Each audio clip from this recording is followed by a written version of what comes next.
L'entreprise du futur et ses partenaires vous présentent la cérémonie des héros.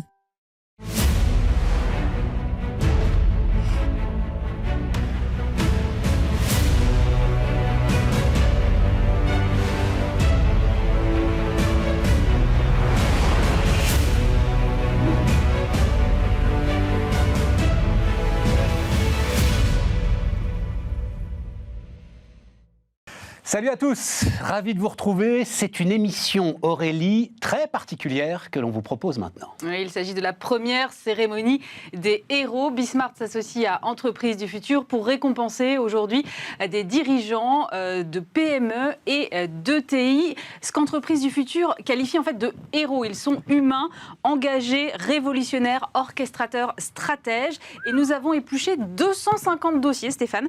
Une vingtaine ont ensuite été remontés au jury. Et ce soir, donc, nous allons récompenser 5 de ces dirigeants. Si vous voulez bien, on commence avec la catégorie humain. Mais attends, on recommence quand même. Donc, humain, engagé, révolutionnaire, orchestrateur, stratège. Wow.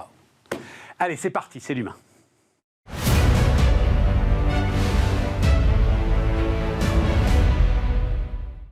Catégorie humain, donc, et c'est Thierry Pic qui va nous accompagner. Bonjour, Bonjour. Thierry, professeur en stratégie et innovation à l'EM Lyon. Thierry, on est dans une situation passionnante quand on s'intéresse au management, j'imagine, quand on s'intéresse aux ressources humaines, parce qu'il y a cette collection de chocs que prennent les équipes, et en même temps, il faut produire. En même temps, on sent qu'il y a un appétit de croissance absolument partout. S'il y avait une priorité dans la période, là, en termes de RH, en termes de management, laquelle est-ce que vous mettriez en avant ? Je vous répondrai avec une analogie de montagne qui est le lien de cordée. Quand vous parlez à des alpinistes, ils vous disent que finalement, le plus important, c'est de travailler sur le terreau humain, le pacte social, ce qu'ils appellent le lien de cordée. Et si on a un lien de cordée fort, on peut gravir n'importe quel sommet, n'importe quelle montagne, surmonter n'importe quel défi. Et j'aime bien cette expression parce que du coup, elle met au centre la nécessité de recréer du lien, de recréer du collectif, de se retrouver sur de nouveaux enjeux, de nouvelles missions, mais dont on sait bien, elles vont changer puisqu'on est dans une situation d'incertitude. Donc travaillons sur l'humain. Et là, moi, je propose de remettre les managers de proximité, en fait, voilà, au plus proche de cet humain. C'est pas mal votre image de cordée, parce que ça, effectivement, on est... L'idée, c'est, pardon d'employer ce terme, mais quand même, l'idée, c'est d'essayer de manager dans le chaos, voilà, ou en tout cas dans l'incertitude totale. Exactement, les liens. Et donc, à partir du moment où on fait un groupe, je pense à une mêlée de rugby aussi, il y a quelque chose comme ça, voilà. Tout à fait. Alors, on est capable d'affronter beaucoup mieux. Exactement, tout ce qu'on voit quand on va dans des environnements, j'ai écrit un livre moi là-dessus, qui justement sont confrontés à l'extrême, à l'incertitude, à la complexité. On voit que ce qui compte, c'est le collectif avant tout. Il n'y a pas de performance individuelle sans performance collective. Il n'y a pas de partie visible de l'iceberg, c'est-à-dire de nouveaux business, de nouveaux produits, de nouvelles stratégies, sans partie immergée de l'iceberg qui est forte. Et là, on parle des compétences, on parle de l'engagement, on parle de l'identité, on parle de l'appartenance. Et c'est ça qui permet d'avoir de la performance à la fois durable et de s'adapter à une situation dont on sait bien qu'elle va en permanence changer et évoluer. Mais vous savez, alors on dit beaucoup, ça a été un des grands éléments post-confinement, les managers sont totalement déboussolés, sont totalement perdus. Moi, je vous écoute, Thierry, et en fait, c'est assez simple, il va falloir qu'ils apprennent à faire vraiment leur métier. Leur métier, c'était pas de cruncher de la data, c'était pas de surveiller les heures d'entrée, les heures de sortie. Leur métier, c'est ce que vous venez de décrire. Exactement, et c'est peut-être le plus difficile, retrouver la capacité à rentrer dans l'autre, à rentrer avec l'autre, pas simplement au travers de chiffres et de reporting, effectivement, à retrouver ce goût aussi de l'humain, ce plaisir de l'aventure humaine, parce que finalement une entreprise c'est quoi ? C'est une aventure humaine. Et si vous me permettez une autre image de montagne, le bonheur c'est pas d'arriver au sommet de la montagne, c'est de gravir le chemin ensemble. Voilà, donc c'est peut-être ça le métier de manager, demain, être un guide. Alors moi je cite pas Montaigne, je cite Goldman, il n'y a que les routes qui sont belles et peu importe où elles nous mènent. Voilà. Moi je crois que c'était Confucius. Ça marche aussi.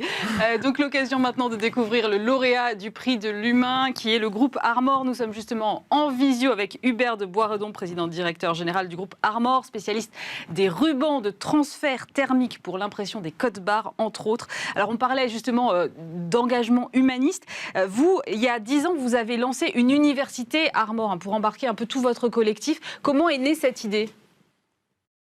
Je veux insister sur le fait que cette valeur de l'humanisme est ancrée et le fruit d'un travail en commun qui s'est fait avec l'ensemble des équipes d'Armor qui ont identifié elles-mêmes ce désir d'humanisme. Et ça passe par notamment le fait que nous voulons développer le partage d'informations, faire grandir les collaborateurs, etc. Et en ce sens-là, l'université Armor, c'est le fruit d'un cheminement qui est très cohérent dans le sens où on se rend compte qu'on est une entreprise basée en France, une entreprise industrielle, avec une concurrence internationale forte, notamment en zone dollar, notamment en Asie, et que nous avons vu dans le temps que pour développer notre activité, il fallait développer la robotisation, telle que ce que vous voyez sur les images, et l'automatisation. Tout ça implique un changement considérable de savoir-faire, de compétences, et on avait deux solutions. Soit on se disait, nos opérateurs traditionnels n'ont pas savoir-faire, donc malheureusement il faut les changer, ou alors, et donc recruter à l'extérieur, ou alors on fait progresser tout le monde en formant en interne nos personnels, en créant une université au sein de l'usine, qu'on appelle l'université Armor, pour que les opérateurs manuels deviennent petit à petit des pilotes de machines robotisées. Et avec une formation reconnue par l'État qui permet à des opérateurs de repasser leur CAP, leur bac pro, ou même des formations bac plus 2, de pilotage de machines robotisées. Et donc c'est toute une promotion humaine à travers ça, avec remise des diplômes, avec en présence de leur famille, de leurs collaborateurs. Et la formation se fait par des cadres de l'usine d'Armor. Vous parliez du mot partage et c'est vrai qu'il y a aussi le partage de la valeur. Vous avez au sein de l'entreprise mis en place un capital management industriel et innovation qui fait que l'équipe de direction et vos salariés détiennent aujourd'hui la majorité du capital. Pourquoi c'était important pour vous, ça aussi ? Alors, tout à fait. Alors ça, c'est effectivement très important pour nous. Parce que nous considérons que quand des salariés travaillent 35-40 heures dans la semaine dans une entreprise, il faut qu'ils puissent participer aussi au succès capitalistique de l'entreprise. Et donc nous avons eu à cœur d'ouvrir le capital, ça fait en 2014, d'ouvrir le capital à l'ensemble des salariés de l'entreprise par la création d'un fonds commun de placement Armor qui permet à tous de participer dans l'entreprise. Aujourd'hui, sur les 750 salariés français, il y en a plus de 400 qui sont salariés actionnaires aujourd'hui, et également certains responsables d'activités dans le monde. La démarche d'actionnaires et salariés, c'est clé. Je dirais que ça a engagé tout le monde dans la dynamique de réussite de l'entreprise. Et puis ça donne un esprit. C'est notre entreprise. Aujourd'hui, nous avons tous collectivement, nous possédons 75% du capital d'Armor. Vous le disiez, l'humain, ça fait partie des valeurs principales finalement du groupe Armor. Quelles sont les autres actions que vous ciblez rapidement pour justement mettre en avant cette dynamique humaine ? Alors, si vous voulez, une autre conviction, c'est que je pense... Alors, si je reviens sur le management, mettre en place un management participatif, un management par la confiance, faire confiance aux personnes, ça induit aussi d'intégrer la fragilité dans notre mode de management. Tout le monde a droit à l'erreur et c'est important d'être en confiance les uns avec les autres.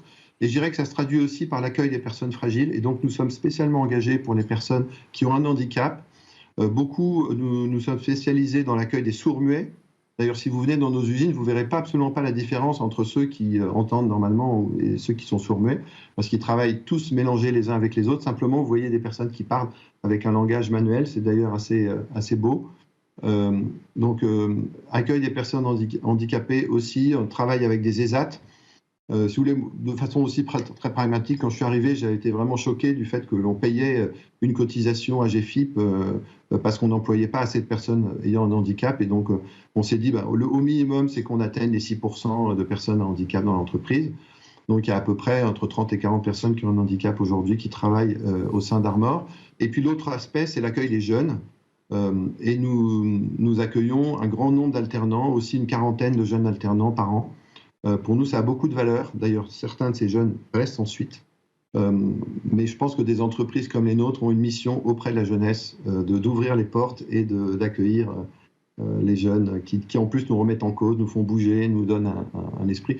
Et là, pareil, si vous allez dans notre site industriel, vous verrez, vous serez étonnés, c'est des personnes très jeunes globalement, souvent coachées mentorées par des plus âgés, qui sont heureux de transmettre leur savoir-faire. Et ça fait partie des valeurs d'Armor également. Merci beaucoup Hubert de Boisredon, PDG du groupe Armor. Stéphane, si vous le voulez bien, on passe à la catégorie engagement. Mais oui, l'engagement. Allez, c'est parti.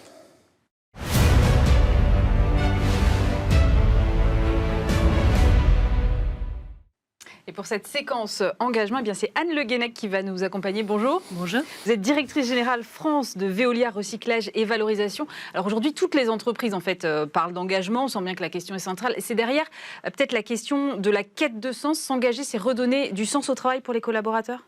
Oui, s'engager, c'est redonner du sens. Et aujourd'hui, redonner du sens, ça passe essentiellement par 2 dimensions, la dimension sociale et sociétale et la dimension environnementale. On est vraiment dans un besoin de contribution citoyenne. À quoi je sers ? Qu'est-ce que je fais ? Globalement, dans les dîners aujourd'hui, on ne se demande plus combien tu gagnes. On se dit, à quoi tu sers, toi ? Et l'entreprise, il faut qu'elle ait une sorte d'utilité, c'est ça en fait, pour le collaborateur ? Il faut qu'elle ait une utilité et aujourd'hui, j'ai envie de dire encore plus qu'avant. Il faut qu'elle ait une utilité, on l'a vu il y a quelques années, parce qu'il y avait une prise de conscience autour de l'urgence climatique. Et donc, un besoin de changer son mode de vie, son mode de consommation, son geste de tri, quand on parle de recyclage, par exemple. Avec la crise du Covid et puis maintenant avec la guerre en Ukraine, on prend aussi une autre dimension autour de la résilience, de la souveraineté, certains diront. C'est-à-dire, comment est-ce que je m'assure que dans ma consommation tous les jours, dans ma façon de trier mes déchets, dans ma consommation responsable, je m'assure aussi que je crée un écosystème qui est là pour rester. Je préserve la ressource, je préserve les emplois. Voilà, je contribue au bien-être et à la durabilité de mon écosystème. Et l'environnement, c'est le premier de tous les engagements aujourd'hui, selon vous, encore ? Le premier, je pense que c'est vraiment la quête de sens. Pas forcément autour de l'environnement, aussi autour du social, du sociétal. Qui travaille ? Qui a créé cet objet ? Que va-t-il devenir quand je l'aurai jeté ? Est-ce que quelqu'un va le réparer ? Voilà, on est vraiment dans cette quête de sens que vous évoquiez tout à l'heure, et puis dans la protection de la planète. Est-ce que dans ma consommation de tous les jours, dans ma façon de vivre, de consommer, de travailler, de me déplacer, je protège la ressource, j'évite de polluer, je m'assure que ce que je consomme ne va pas finir dans l'océan. Stéphane ?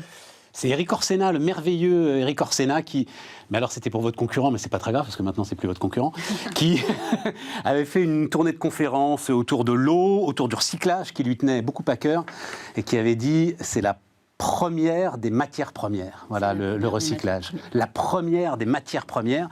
Et je suis très fier qu'on parle de ça avec Evelyne Barbero. Bonjour Evelyne. Bonjour. Directrice générale donc, de groupe GPA, recycleur d'automobiles, leader de la pièce d'occasion, groupe familial, 37 millions d'euros de chiffre d'affaires, c'est ça Alors, c'est ça, Evelyne ? 47. Hein ? Cette année, 47 millions. C'est toujours ça le problème avec les entreprises en croissance, et il faut mettre à jour le site internet, Evelyne. On est à Livron-sur-Drôme. C'est cela. Sur la Nationale 7 ? Oui, au bord de la Nationale 7. Au bord de la Nationale 7. Et c'est un vieux métier que vous faites, Evelyne. Hein, globalement, vous faisiez de l'économie circulaire avant que qui que ce soit parle d'économie circulaire. Est-ce que vous le diriez comme ça ? Tout à fait. Mes parents, quand ils ont créé cette affaire dans les années 60, ils ont démarré en rentrant une voiture, 2 voitures, 3 voitures. Ils ne s'imaginaient certainement pas ce que ça allait devenir aujourd'hui. C'était un métier à l'époque qui était marginalisé, dévalorisé. Exactement. Complètement. Pourtant, je pense qu'il avait déjà un rôle social. Tout à fait. Puisqu'il permettait à de nombreux conducteurs de pouvoir réparer leur voiture à petit prix, avec de la pièce d'occasion. Tout à fait. Voilà. Et aujourd'hui, c'est vrai qu'on parle beaucoup de recyclage, mais bon, ça nous semble tout à fait évident. Nous, de par sa nature, notre métier fait déjà partie de l'économie circulaire. On emploie encore le mot de ferrailleur ? Très peu. Aujourd'hui, nous, on nous appelle les recycleurs. Ouais, c'est ça. Mais c'est quoi ? C'est très récent, ça. C'est quoi ? 2, 3, 4 ans ? C'est cela. Avant, c'était les démolisseurs, mais avant, on était les casseurs. Les casseurs. Ouais, voilà ça. Vous voulez mettre un sens particulier, justement, on en parlait, dans ce métier, donc, dont on redécouvre enfin que c'est un métier essentiel. GPA doit être un lieu de valorisation de ceux qui y travaillent. Oui. Racontez-moi comment ça marche. Déjà, aujourd'hui, notre métier, c'est de collecter des véhicules sur tout le territoire français. C'est des véhicules hors d'usage. Et ces véhicules, donc ensuite, on leur donne une deuxième vie, c'est-à-dire qu'on valorise la matière et la pièce. Voilà. Concernant donc notre engagement au niveau de nos... Oui, mais valorisation de ceux qui y travaillent, pas seulement de la matière et de la pièce. Voilà. Alors notre engagement, la valorisation, ça se fait surtout, c'est un lien que nous voulons vraiment soigner avec nos collaborateurs. C'est-à-dire que c'est un lien dans tout ce que nous faisons aujourd'hui, c'est une dynamique que l'on a et que l'on veut travailler avec l'ensemble des collaborateurs. C'est-à-dire qu'aujourd'hui, par exemple, dans tout ce que l'on a fait, on a construit une usine de recyclage. On a beaucoup travaillé avec nos collaborateurs sur le bien-être au travail. On a mis de la lumière naturelle dans tout le bâtiment. On a mis des poutres en bois pour amener un petit peu de chaleur. On a également mis de la couleur. On a fait travailler un collectif de street art. On a fait rentrer l'art dans l'entreprise. On a installé un terrain de basket. On a installé un terrain de pétanque. Et pour nous, la valorisation, c'est extrêmement important parce qu'en fait, il fallait aussi valoriser notre métier. Ça nous a permis de recruter des nouveaux talents, parce que la casse automobile, ça ne fait pas rêver, la casse automobile à Lyon. Par contre, une usine de recyclage automobile, avec tout ce qui l'entoure, ça donne du sens. Et aujourd'hui, on a recruté des collaborateurs qui travaillaient dans des grandes entreprises et qui, peut-être, ne se retrouvaient un petit peu moins et intégrer une entreprise à dimension humaine. Voilà, ça leur a donné...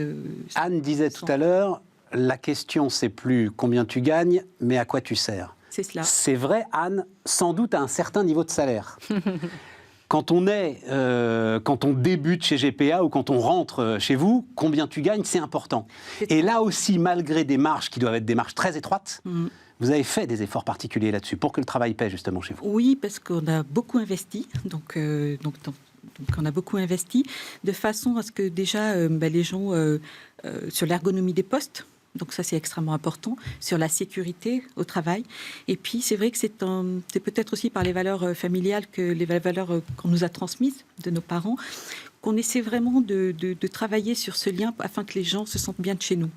Mais c'est des valeurs qu'on veut incarner réellement et qu'on essaye aussi de transmettre à notre troisième génération qui nous a rejoints dans l'entreprise. Voilà. Merci Evelyne. Donc on a vu le H, on a vu le E, on va basculer sur le R. C'est la séquence, wow, révolution.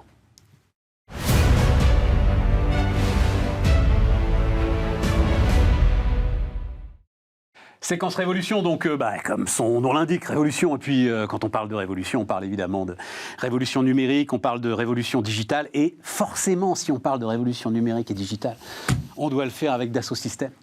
Voilà, Sébastien Massard, donc directeur stratégie de Dassault Systèmes. Bonjour Sébastien. On le dit pas assez, c'est notre GAFA à nous, quoi, Dassault Systèmes. Il n'y en a pas tant que ça, voilà, aujourd'hui. C'est une lourde responsabilité. Ouais, c'est une lourde responsabilité, mais sérieusement. Enfin, c'est-à-dire, c'est aujourd'hui une entreprise qui possède des savoir-faire, alors, logiciels, etc. et tout, mais qui sont uniques au monde et qui sont aujourd'hui partout sur la planète. Mais, ma question, puisqu'on revient là sur les ETI, comment est-ce qu'on peut convaincre aujourd'hui les entreprises de taille intermédiaire, justement, qui n'ont pas encore embrassé tout ce que le digital peut leur apporter?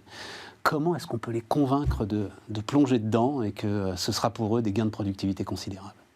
D'abord, c'est absolument critique parce que c'est le monde dans même pas 1 an, 5 ans, 10 ans. C'est le monde déjà maintenant. C'est le monde maintenant. Ouais. Et les ETI, elles sont là-dedans.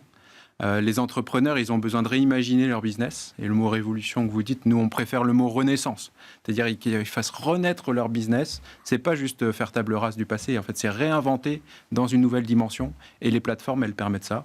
Et vous voyez bien dans la vie quotidienne, les plateformes, elles vous ont transformé le lien avec vos proches, avec les anciens, etc. Et là, maintenant, dans l'entreprise, ça doit être la même chose parce que les jeunes, ils s'y attendent. Ils ont besoin de ces plateformes-là pour même simplement vivre, échanger, discuter. Et maintenant, pour concevoir des nouveaux objets, et ces nouveaux objets-là, ils ne se conçoivent pas juste une entreprise toute seule. C'est tout un écosystème. C'est ça. Dans la logique plateforme, elle est déterminante. Logique plateforme, mais alors, logique plateforme... je pense dire confidentielle, logique plateforme privée. Non, ça peut leur faire peur un tout petit peu.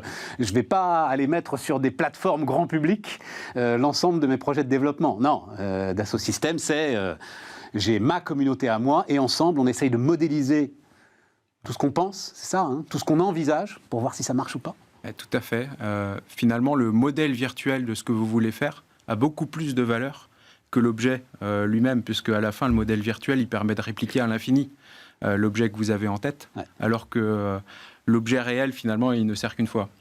Du moins, on va essayer de le recycler, etc. Mais à la fin, le modèle virtuel a une valeur quasiment infinie. Donc, la donnée, elle doit être extrêmement protégée. Et ça fait partie de nos valeurs essentielles. Et ça devient un nouvel asset, un nouvel actif pour les entreprises. C'est ça. Nous, on milite pour que ça devienne partie intégrante de la comptabilité des entreprises, ces actifs immatériels. Et des économistes ont démontré que ça dépasse largement la valeur de l'économie réelle. On est au bord du NFT avec votre histoire, là. On n'a pas besoin du NFT pour aller dans ces univers-là. Ouais. Pourquoi pas, si ça permet d'apporter des solutions nouvelles, mais c'est absolument pas nécessaire pour protéger la propriété intellectuelle, pour partager la valeur en fait dans une chaîne de production qui est aussi une chaîne d'imagination. On doit partager la valeur à la hauteur de ce que chacun a apporté. Et des règles existent déjà dans les différentes plateformes, dont les nôtres.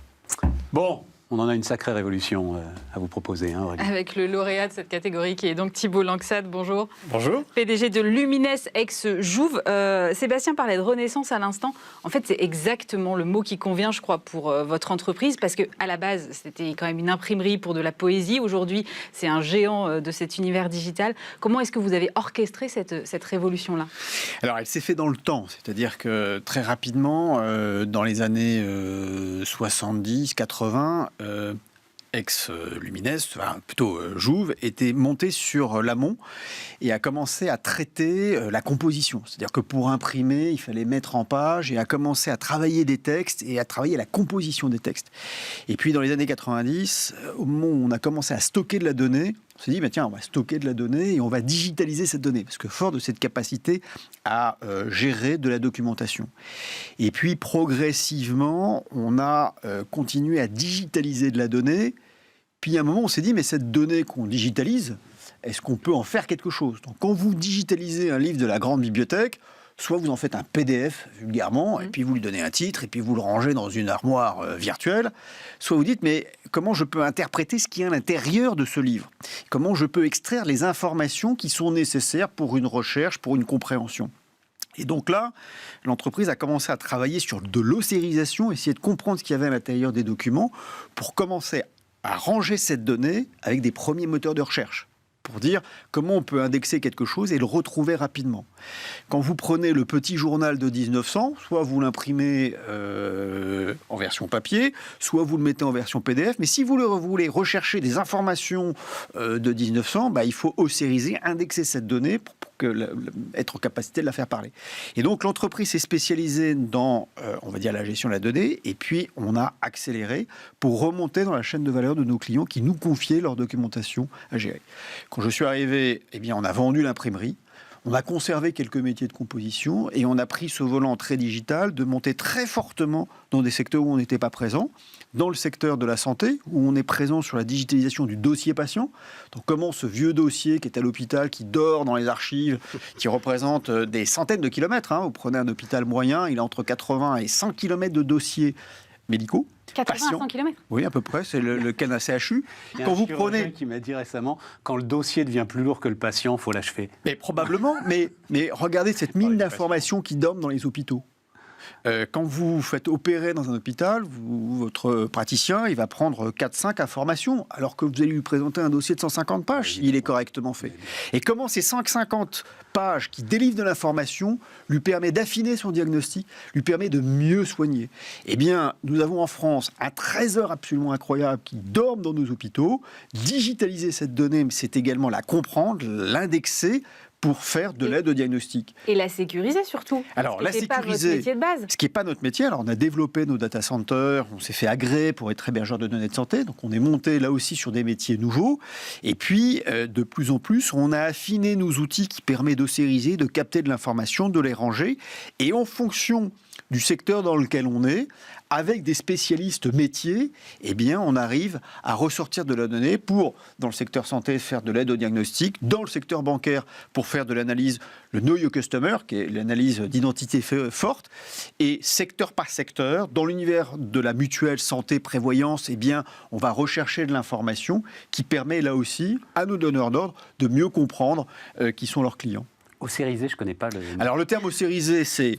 je Tu l'as employé 3 fois. Ouais, je l'ai pas. Non, mais l'ossérisé, c'est d'être en capacité de prendre des caractères, des mots-clés, de reconnaître ces mots et après de lui donner du sens en l'indexant. Donc, c'est une technique qui est de dire, voilà, ce sont des algorithmes qui travaillent derrière pour pouvoir les ranger et les comprendre. Et quand on change de business à ce point-là, comment on embarque l'ensemble des collaborateurs sur une transformation aussi forte ? J'ai envie de dire qu'il y avait une forte demande de la part des collaborateurs de Lumines de choisir un cap stratégique. Et le cap qu'on avait commencé à prendre, qui est du BPO, eh bien, la vente de l'imprimerie a précipité, on va dire, dans le cap et la bonne compréhension de la stratégie. Après, ça nécessite de cibler ces investissements sur une période longue, parce que ce ne sont pas des investissements qu'on peut réaliser du jour au lendemain, et surtout, c'est le fruit d'une lente, on va dire, intégration des données. Et ce que demandaient les collaborateurs, c'était d'avoir une ligne directionnelle claire. Y compris quand vous avez fait de la croissance externe, à chaque fois ça s'est bien passé. Il faut que la mayonnaise prenne aussi, c'est-à-dire on change de business et en plus on va chercher des compétences qu'on n'a pas, j'imagine, ailleurs. Et au final, il faut que tout ça reste cohérent. Alors, dans la croissance externe qu'on a essayé de faire, on a toujours essayé de prendre des business qui étaient en phase avec nos métiers premiers. Et donc, pour avoir une parfaite compréhension. Quand on a racheté, soit on a laissé gérer en implant, parce qu'on avait des managers qui étaient remarquables et qu'il fallait laisser le cocon entrepreneurial, soit il fallait intégrer pour faire, on va dire, le goodwill, la bonne plus-value technologique, de synchronisation des portefeuilles. Donc c'est un mixte des deux. Aujourd'hui, on est présent dans 7 pays et avec un fort développement aux États-Unis. Vous avez remporté un contrat qui fait 1,4 milliard de dollars, c'est ça, sur 10 ans ? Le chiffre fait rêver. C'est un contrat, effectivement, qu'on a gagné auprès de l'administration américaine pour digitaliser les brevets. Alors, je vais revenir sur ce que je disais tout à l'heure. Quand une entreprise dépose un brevet, elle vous envoie des fiches, des documents, des photos, des graphes, des documents qui sont narrés. Nous, on prend tout ce flux documentaire, on le sérise, on le craque, on le remet en forme, on enrichit parce qu'on a une base brevet et on facilite l'identification du caractère innovant de l'entreprise qui nous a confié cette donnée. Donc, quand on reçoit un brevet... Combien de temps à l'entreprise ? Eh bien, l'entreprise, généralement, va mettre un processus qui va durer à peu près une semaine. Nous, c'est en une demi-heure, on va dire, on va faire gagner le temps d'une semaine pour faire en sorte que les ingénieurs se concentrent uniquement sur le caractère innovant et non pas sur tout le processus qui lui faisait prendre un temps considérable. Donc on fait gagner à peu près 90% du temps. Et c'est ça l'argument majeur, parce que vous étiez face à des entreprises qui étaient vachement plus grandes que vous. Oui, alors l'argument majeur, c'est qu'on faisait ça déjà en Europe, pour l'Office européen des brevets, et eh bien on était les meilleurs, mais on était les plus petits. Et on n'était pas américains. Et ils sont venus nous chercher et ils nous ont dit, est-ce que vous êtes capable de faire ce qu'on vous demande au travers d'un appel d'offres ? Et on dit, bah oui, on peut bien le faire. Il dit, faites une démonstration.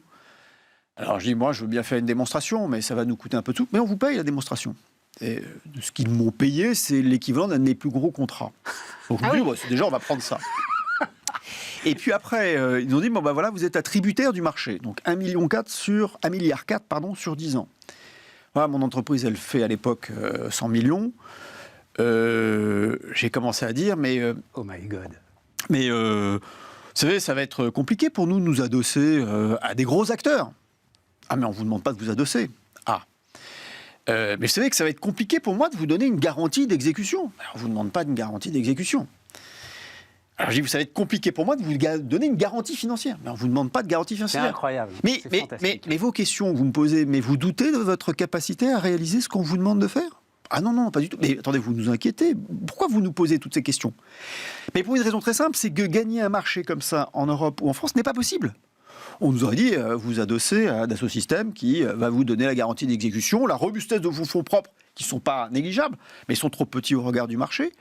Vous allez avoir un marché qui va faire doubler votre chiffre d'affaires. Vous êtes en situation de dépendance, voire même de clients uniques, si jamais vos clients à côté ne fonctionnent pas. Donc nous, oh là là, vous êtes trop petits.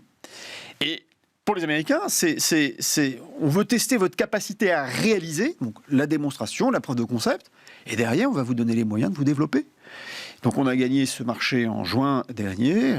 Voilà, on est dans une phase de finalisation de construction. Et on part pour ce marché-là, quasiment de zéro. On recrute les collaborateurs. Alors, la plateforme est faite en France sur nos savoir-faire métiers qu'on implante aux États-Unis et on crée tout l'écosystème autour de cette plateforme. Jamais on n'aurait pu gagner un deal comme ça en France et même en Europe, parce que le code des marchés publics est à peu près le même dans tous les pays européens. Ça fait réfléchir l'ancien vice-président du MEDEF en charge des PME quand même. Alors, Thibault. ça fait réfléchir, mais... C'est une partie de ton combat, très brièvement, parce qu'on est au bout, mais c'est vraiment on est au cœur de ton combat. Mais moi, je vois bien une chose, et c'est quelque chose qu'il faut porter dans le débat. Le débat présidentiel arrive un peu à terme, mais ça pose la question de savoir s'il faut maintenir des processus d'appel d'offres pour les petites et moyennes entreprises, y compris pour les ETI. Et donc, je pense que dans la période dans laquelle nous sommes, on pourrait tout à fait exempter sur certains marchés, notamment à caractère de souveraineté, les appels d'offres pour les petites et moyennes entreprises et pour les entreprises de taille intermédiaire. Je pense que si le caractère de souveraineté est véritablement posé, je pense que la France et l'Europe auraient tout à y gagner à le faire. Souveraineté, parce que juste d'un mot, mais une partie de son usine, Thibault, qui n'est pas citoyen américain, il ne pourra pas y rentrer. Exactement. Voilà. Il y a une partie des étages où, alors si j'y vais, il faut qu'ils éteignent tous les écrans et ils vont me regarder traverser en disant c'est bon, il y a. Donc non, c'est ça qui est très intéressant. Merci Thibault.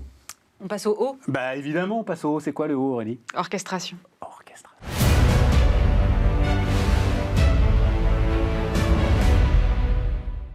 Et pour cette séquence autour de l'orchestration, c'est Laurent Fiard qui va nous accompagner. Bonjour. Bonjour. PDG de Visiative. Laurent, on l'a vu dans les dossiers, vous faisiez d'ailleurs partie du jury, les entreprises qui sont remontées, dans la plupart des cas, étaient en fait leaders mondiaux sur leur secteur.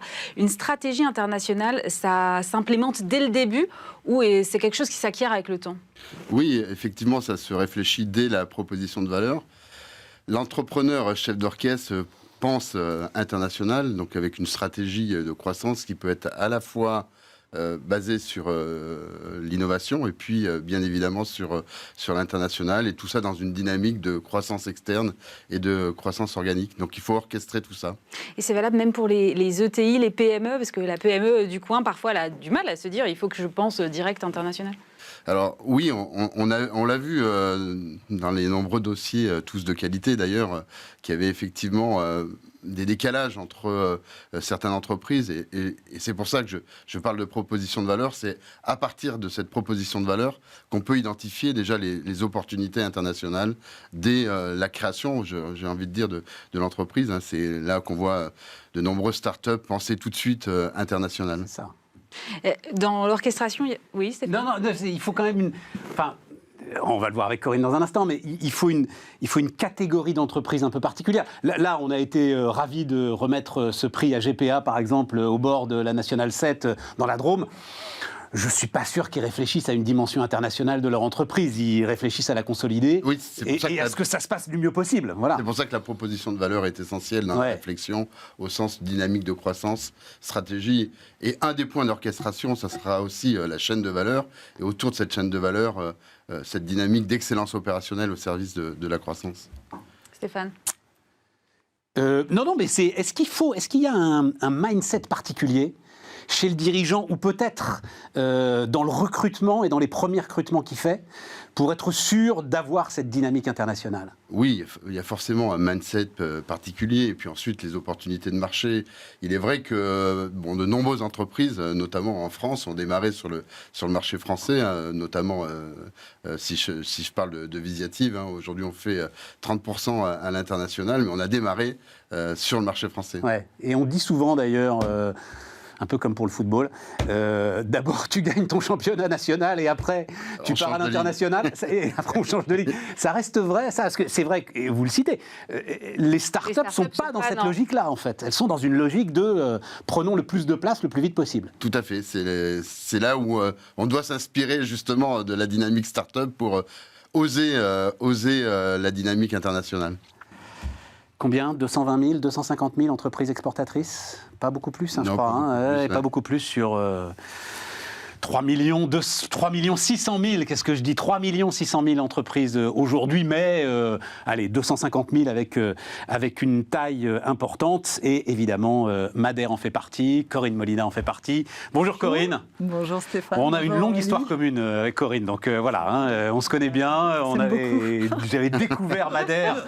Ouais, mais ce qui est passionnant, Corinne, on a un petit peu de temps, en plus ça tombe bien, vous allez le raconter, c'est-à-dire qu'on est sur une base industrielle très très forte, familiale, sur l'excellence autour de la peinture. Et vous avez pivoté autour de tout ça, parce que quand on se rencontre, je crois, la première fois, peut-être il y a 10 ans, 2010. vous aviez gagné, c'était quoi? C'était les pales des hélicoptères américains. Oui, que bonne mémoire, Stéphane. Ah mais oui, mais c'était un sacré truc quand même. Mais oui, et on a aussi protégé la fusée Ariane, le booster de la fusée Ariane. Donc on a fait beaucoup de choses et depuis on en a fait d'autres. Et surtout aujourd'hui on est le leader dans les revêtements, peinture et composite pour le marché ferroviaire et aussi depuis moins longtemps, enfin depuis plus récemment on va dire, des matériaux pour le transport de l'eau par exemple.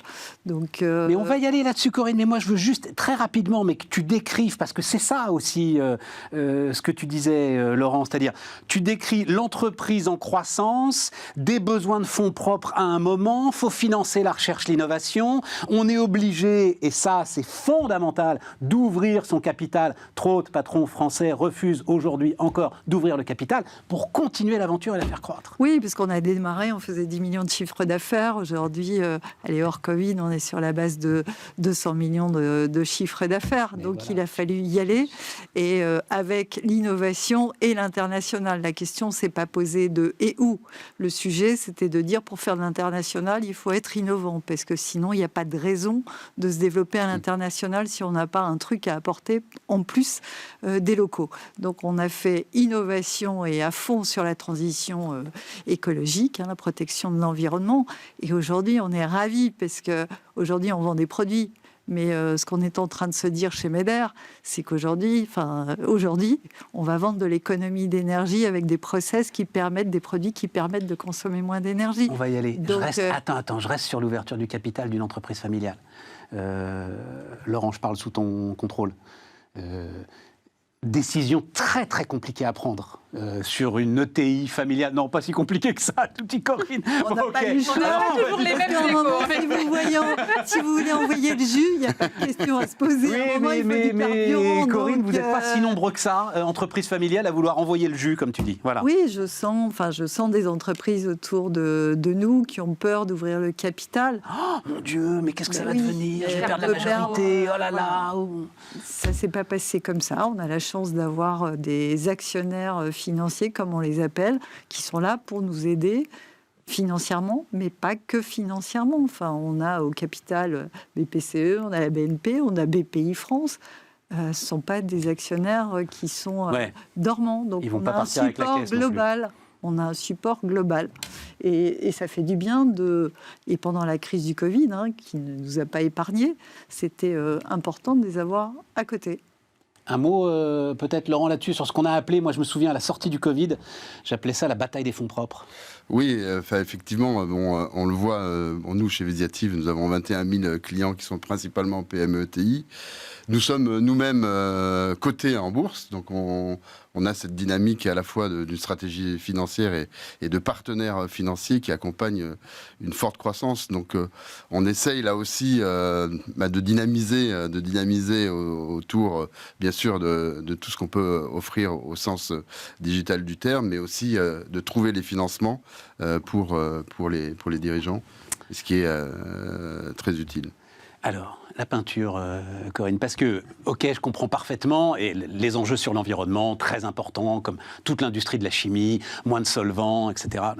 Mais sur l'énergie, Je percute moins. Raconte-moi en quoi la peinture est importante. Moi, honnêtement, je n'ai pas percuté tout de suite non plus. Et aujourd'hui, c'est évident. Parce qu'on a développé des technologies. Vous savez, je ne suis pas ingénieur.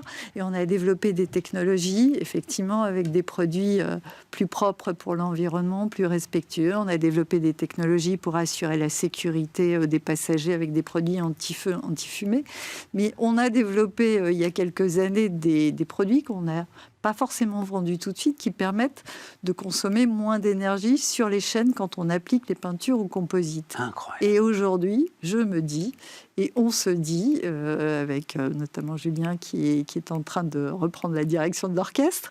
C'est votre fils, ça, hein? C'est notre fils. Voilà, ouais. Tradition familiale. Et on se dit, il faut qu'on mette plus en avant tout ce qu'on peut apporter sur justement ces économies d'énergie, puisque les matières premières augmentent, les produits augmentent malheureusement. Et on se dit, il faut regarder globalement l'économie d'un process peinture. Et on n'a pas à l'époque, on n'avait pas conscience que l'énergie serait aussi importante. Aujourd'hui, ça va être un vrai argument de vente de se dire, nos peintures vous permettent de consommer moins d'énergie. Il faut regarder l'économie globale du process peinture avec les notions de déchets, bien évidemment. Il y a beaucoup de choses à regarder au niveau d'un process. On ne vend plus de la peinture, on vend vraiment une solution. Ça, c'est la grande globale, phrase des industriels. C'est la mode, mais ça veut dire... Ah ben non, mais c'est important. Mais oui, mais ça veut dire qu'on doit changer la peinture sur un train, ça change la donne. La peinture sur un train, ça va changer la donne sur la consommation d'énergie. Oh, elle me regarde comme si... Non, c'est pas ce que j'ai dit, Stéphane. J'avais dit, j'ai dit que dans la façon dont on va appliquer nos produits, on va consommer plus ou moins d'énergie en fonction des technologies. Si, par exemple, on utilise des peintures ou des résines qui réticulent la lumière, forcément, on n'a pas les mêmes temps de cuisson, on consomme moins d'énergie et on est en train de travailler pour un certain nombre d'acteurs que je ne vais pas citer aujourd'hui, mais justement pour les accompagner dans une réduction d'énergie au total. Et c'est important, aujourd'hui, il n'y a pas que le prix de la peinture au kilo qui compte, mais ça veut dire qu'on a un vrai sujet. Quand on parle d'orchestration, on a un vrai sujet, c'est de changer aussi la relation avec nos clients, et nos clients surtout, mais nos fournisseurs aussi, parce qu'on a besoin d'eux, puisqu'on a besoin de changer d'interlocuteur. Aujourd'hui, on peut être simplement sur les acheteurs, on est sur une économie globale avec tous les impacts à prendre en compte. Et à ce moment-là, tu rentres dans leur fameux scope 2, scope 2, scope 3, oui, c'est plutôt scope 2 d'ailleurs, la peinture, et donc pour eux aussi c'est intéressant, et ça rentrera dans leur bilan global, si effectivement la conception de la peinture a été moins énergivore. Un vrai sujet, c'est de changer d'interlocuteur, parce qu'on n'est pas sur un prix au kilo, on doit être sur une économie globale, et pas que l'économie, il y a aussi l'impact, et notamment sur les déchets. Tu ne changeras pas d'interlocuteur, c'est l'interlocuteur qui doit changer. Mais ils le savent, les acheteurs. Les acheteurs, alors peut-être pas encore là, mais ils ont compris. Ils ont compris que t'achètes plus au coût, quoi, c'est fini, réduction de coûts, etc. Et tout, t'achètes. Ça existe encore. Mais ça évolue. Enfin, on le voit avec nos partenaires, ça évolue.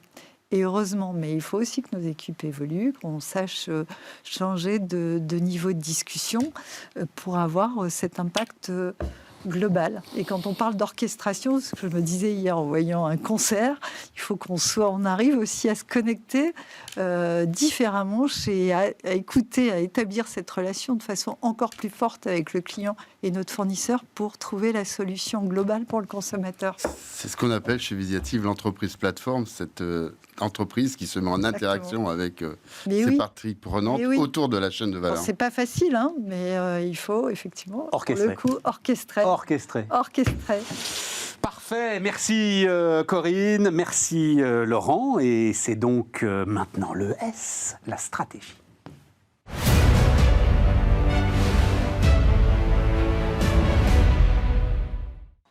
Donc la stratégie. Didier Moatet pour introduire cette séquence, le directeur général de Banque Palatine. Bonjour Didier, Banque Palatine, la banque des ETI. Vous en avez fait votre terrain de jeu. Alors, quasi historiquement d'ailleurs.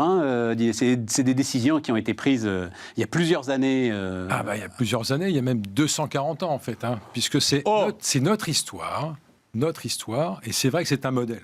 C'est notre modèle. Et puis c'est aussi le moment. Parce que, c'est pas je connais un peu l'histoire. La Banque Palatine, d'abord c'était une banque italienne.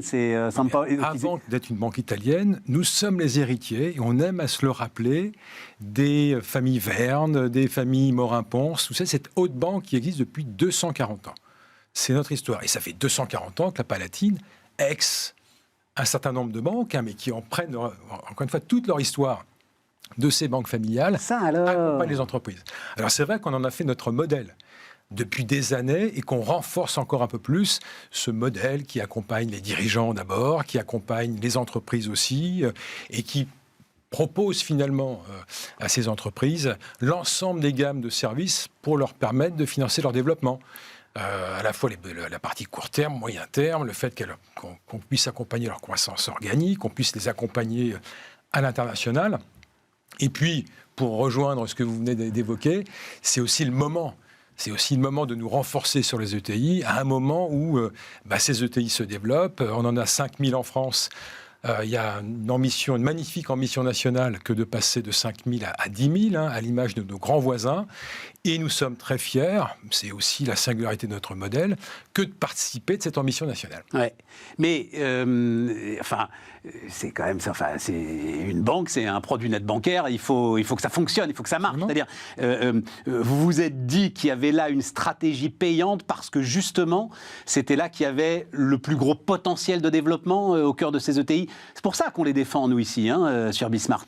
C'est bien parce que c'est elles qui portent aujourd'hui énormément des espoirs du pays. On va voir l'illustration avec M. Bataille et l'entreprise Poquelin, qui est une illustration parfaite d'une entreprise familiale, historique, avec une marque qui existe depuis des dizaines d'années, et à qui finalement, pour rendre des entreprises comme ça, des projets comme ça, possible, il faut proposer une valeur, c'est ce qu'on propose nous à la Banque Palatine, avec à la fois des équipes très pointues, très spécialisées, parce que ce type d'accompagnement nécessite des équipes pointues spécialisées, pour accompagner de la croissance organique, pour accompagner des opérations de transmission. Vous savez que 7 ETI sur 10 sont des entreprises familiales qui se construisent dans l'histoire, donc il faut pouvoir les accompagner. Il faut donc des équipes pointues, des équipes spécialisées sur un territoire national.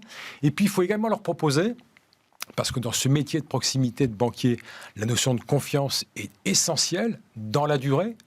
Je crois que dans l'accompagnement, dans la valeur ajoutée qu'on peut apporter à ces entreprises moyennes et grandes, il faut l'inscrire dans la durée. Donc la confiance est essentielle. Et donc on l'a accompagné, c'est la singularité du modèle de la Palatine depuis des années, à côté de la compétence entreprise et la compétence banque privée. Et quand finalement, dans un même service, vous proposez comme proposition de valeur à la fois d'être très présent, très performant sur les besoins corporate en France et à l'étranger, et que dans le même temps, vous trouvez chez votre correspondant la capacité d'être accompagné sur les sujets patrimoniaux, sur les sujets de transmission. J'ai vu ça.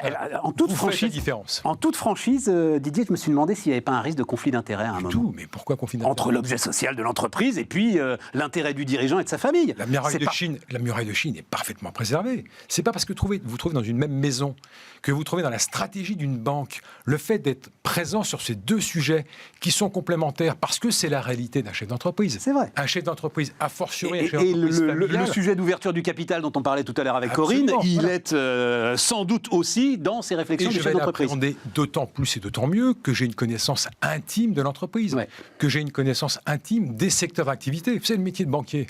C'est un métier finalement assez facile, assez simple à comprendre. Il s'agit de rendre possible les projets de nos clients. Pour les rendre possibles, il faut que je connaisse. Je suis d'accord, vous êtes bien trop payé pour ce que vous faites. Voilà, c'est tout ce que vous allez retenir, Stéphane. C'est un très bon sujet. Simplifier notre métier, ça ne veut pas dire ne pas faire de valeur ajoutée, Stéphane. Oui, voilà, exactement. Pas vous que je vais apprendre ça. Tout à fait. Bon, top tout ça. Donc, Aurélie. Donc, Laurent Bataille, président directeur général de Poquelin Hydraulics. Bonjour, donc entreprise industrielle, on l'a dit, quasi centenaire, connue pour ses pelles hydrauliques, 9 sites de production, 22 filiales. Attends, parce que... toi, tu vas t'arrêter sur les pelles hydrauliques, ça, j'en étais sûr. Enfin, de notre génération, on a joué avec. Absolument. Alors voilà. Exactement. Ah, mais ça, c'est vrai, c'est ce qui a donné la notoriété à l'entreprise. Mais c'est un truc de dingue. Et ce qui est mais vous y êtes pour quelque chose ? C'est-à-dire Absolument. Attends, mais non, mais quand Majorette se met à faire, quand Majorette était inventeur de la pelle hydraulique. Oui. Est-ce que vous l'avez pensé pour les majorettes? C'est ça qu'il est en train de demander. Mais quand Majorette se met à faire des pelles hydrauliques Poquelin et que t'as une génération de gamins qui jouent avec ça, c'est comme ça qu'on installe une marque. Mais même vous allez en Inde, vous allez en Chine, on parle pas de pelle hydraulique, on parle de Poquelin Kamatsu, de Poquelin, etc. C'est devenu un nom générique, comme le frigidaire, comme la mobilette, comme voilà. Et ça, c'est vrai que c'est pour un chef d'entreprise que je suis, c'est vraiment un bon sujet. Et ce qui est intéressant, c'est que vous nous présentez comme Poquelin hydraulique. Et moi, depuis quelques années, je dis qu'on a repris le nom de Poquelin, parce que malheureusement, les jeunes générations ont oublié les pelles. Mais oui, ils jouent plus avec les majorettes. Mais maintenant, juste sur les écrans, mais enfin, bon, et puis dans les sur les tas de sable. Mais, donc vous avez enlevé l'hydraulique derrière? Mais pourquoi? Parce que finalement, sur un point, on parle de stratégie. Aujourd'hui, il faut ouvrir les technologies à ce que demandent les clients. Et donc, voilà, est-ce que demain, on appellera peut-être Poquelin électrique, peut-être Poquelin... enfin, voilà, toute la transition énergétique nous tire aussi à évoluer. Laurent, ce qui nous faisait rêver quand même quand on était les petites pelles rouges. Non, mais c'était les vérins hydrauliques justement. Absolument. C'est ça qu'on regardait, c'est ça. La grande, j'allais dire, mon père a fait un certain nombre de choix à l'époque sur lesquels on vit toujours, et notamment, alors bon, ça c'est un peu technique, mais il a fait un choix tout de suite de la très haute pression. 400 bars, bon, ça vous dit rien. Non. Votre robinet, c'est 100 bars, c'est un ou deux bars. Donc 400 bars, c'est. Et en fait, le pneu du vélo, c'est 3 ou 4. Non, mais c'est surtout, ça permet de démultiplier la force, qui permet de faire des travaux que j'allais dire qu'on peut pas faire à la main. Et en fait, ce qui est très intéressant, c'est que l'idée qu'il avait au départ, qu'ils avaient, parce que c'est mon grand-père et ses fils, c'était de faciliter la vie au travail des gens. C'était vraiment... Leur truc, c'était ça. C'est dans les fermes, sur les chantiers, comment faciliter la vie. Et c'est vraiment ce qu'il a... Il ne raisonnait pas productivité, il raisonnait... Le terme moderne, ça serait peut-être qualité de vie au travail, je ne sais pas. Mais ce qui était synonyme de productivité, en l'occurrence. Absolument. Et ce qui a été un succès absolument phénoménal, c'est qu'en fait, quiconque achetait à l'époque une pelle hydraulique, un camion, et finalement, gagnait très bien sa vie. C'était le moment de reconstruction de la France, des 30 Glorieuses. Et finalement, de ces quelques entrepreneurs locaux, il y en a qui sont devenus des grandes sociétés de travaux publics. Et donc voilà, oui, je crois que c'est... Ce sens du concret, du client, c'était vraiment une vision très, très ancrée. Et vous dites effectivement que le côté hydraulique est un peu moins présent aujourd'hui. Vous innovez énormément. Moi, j'ai découvert ça. Vous êtes dans le top 10 des ETI françaises qui déposent le plus de brevets? Oui, écoutez, il faut se défendre. Non, mais effectivement. D'abord, je veux dire, moi, je suis ingénieur, et ce qui est amusant, c'est quand même l'innovation. Quand vous trouvez des solutions qui sont nouvelles, qui sont surperformantes pour résoudre des problèmes, surtout pour vos clients, c'est absolument amusant. Effectivement, donc sur les 2500 personnes de l'entreprise, il y en a un peu plus de 10% qui font que de l'innovation. Mais ce qui est très intéressant, c'est que l'innovation, ça va aujourd'hui, pour nous, on parle de digitalisation, d'intelligence artificielle, d'Internet des objets. Voilà, on est sur ces sujets-là aujourd'hui, parce que quand on vend un moteur hydraulique, on aimerait lui mettre, on est en train de lui mettre des capteurs pour les récolter sur les machines de nos clients, pour faire du big data, pour faire de la maintenance prédictive, ce genre de trucs. Alors maintenance prédictive, mais pas seulement. C'est aujourd'hui, il faut essayer d'avoir le produit le plus compact possible, le moins cher possible. Donc toutes les données captées sur le terrain nous permettent de construire le produit du futur. Donc voilà, oui, il y a des choses très amusantes. Après, vous allez dans les trucs plus classiques comme la métallurgie, mais il y a vraiment... ce qui est assez formidable dans une entreprise comme la nôtre, puisque vous parlez d'innovation, c'est ces stratégies de construction, de construction de l'avenir, où finalement, on aurait des voies, il y a 10 voies à développer. Il faut en choisir. C'est ça le problème, c'est qu'on est à un moment, il faut faire des choix. Et vous avez dit, j'ai relevé cette citation, il y a plusieurs leviers de croissance. En premier lieu, l'innovation, puis l'excellence opérationnelle et la transition énergétique. C'est dans cet ordre ? Oui, alors la transition énergétique, j'allais dire... Bon, je pense qu'aujourd'hui, il y a beaucoup de contraintes qui sont mises sur l'entreprise. Donc, ce sont des contraintes. Le Dieselgate, ça a été quand même très violent pour beaucoup d'entreprises. Pour nous, on était partis dans l'automobile. Et puis, malheureusement, notre projet automobile, à cause du Dieselgate, Vous vouliez faire quoi dans l'automobile ? On voulait transformer des petites voitures de 2x4 en 4x4 en mettant des petits moteurs hydrauliques dans les roues et une petite pompe sur la boîte de vitesse. Ça marchait très bien. C'est des voitures qui...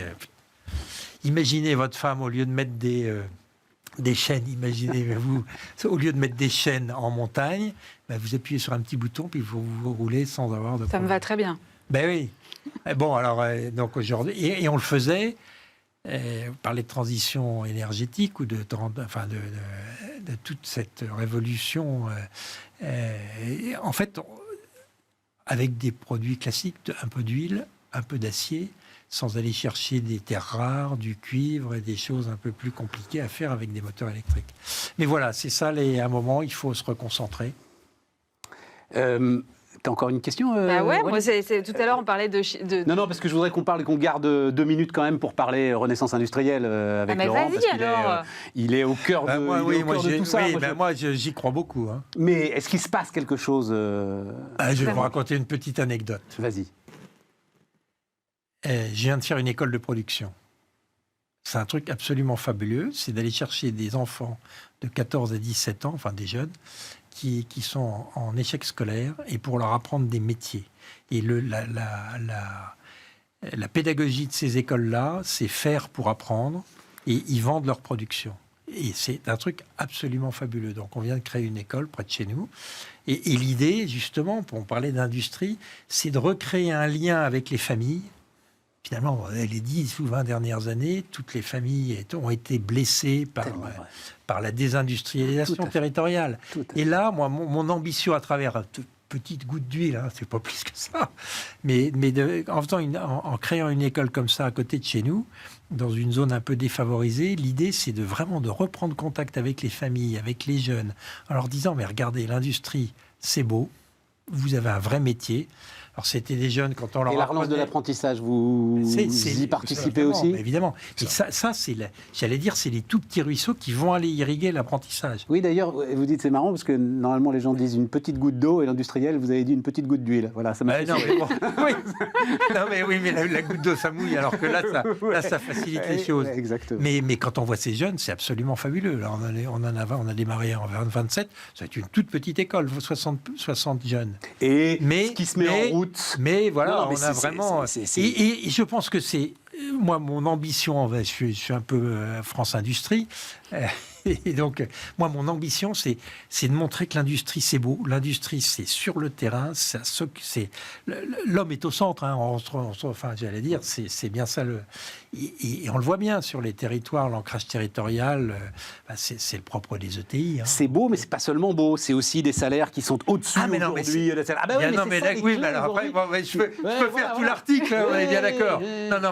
Mais moi, mon sujet, là, Laurent, juste à la fin, et ce serait formidable de finir avec ça, c'est tout le monde a l'industrie au bord des lèvres maintenant, ils en ont plein la bouche, c'est les multiplications de déclarations d'amour envers l'industrie. Est-ce que Laurent Bataille, il voit que, j'en sais rien, moi, depuis 2 ans, il se passe quelque chose, et que c'est un peu plus facile de faire de l'industrie aujourd'hui en France ? Oui, je pense que... Non, mais on a plein d'atouts en France. Par contre, effectivement, il y a un sujet qui reste permanent, c'est la productivité. Enfin, on a des coûts en France qu'on a nuls par ailleurs. Voilà. Moi, j'ai le plaisir d'avoir... Et donc, il faut s'attaquer à ça. À notre taille d'entreprise, je suis capable de faire du benchmark, puisqu'on a une usine en Italie, aux États-Unis, en Inde, en Chine, en Slovénie, etc., en République tchèque. Donc, moi, je fais du benchmark, je connais tous les gens. C'est vrai qu'en France, c'est quand même un peu plus compliqué. Et alors, on parlait de RSE. Un des enjeux majeurs, c'est la réglementation. Quand on a fait cette école de production, c'était une usine, donc avec toutes les réglementations d'une usine, un ERP, établissement recevant du public, toutes les réglementations. et une école. Et je ne vous dis pas quelque chose que j'ai découvert, c'est les réglementations du rectorat. Laurent, compliqué. On ne pourra pas parler des réglementations du rectorat, malheureusement. Non, mais merci de nous avoir accompagnés. On est au bout. Il y a plein de choses à dire. Et l'industrie, c'est beau, c'est ça qu'il faut dire. Bon, l'industrie, c'est beau. Merci Didier. Avec plaisir. Aurélie, le mot de la fin? Oui, on va remercier aussi le jury, oui. si tu veux bien. Donc Anne Le Guenec, directrice générale de Veolia Recyclage et Valorisation, Clara Guémard, cofondatrice de Raise, Alexandra Mathiolon, directrice générale de Serfim Group, Bénédicte Tilloy, fondatrice de Ask for the Moon. On avait également Philippe Pétini, directeur marché entreprise de Banque Palatine, Guillaume Mortelier, directeur exécutif de BPI France, Julien Brezin, directeur général de Great Place to Work, et Laurent Fiard, président-directeur général de Visiative. Je te laisse le mot de la fin. Magnifique. On a été ravis de passer cette heure avec vous et avec les héros que nous avons récompensés.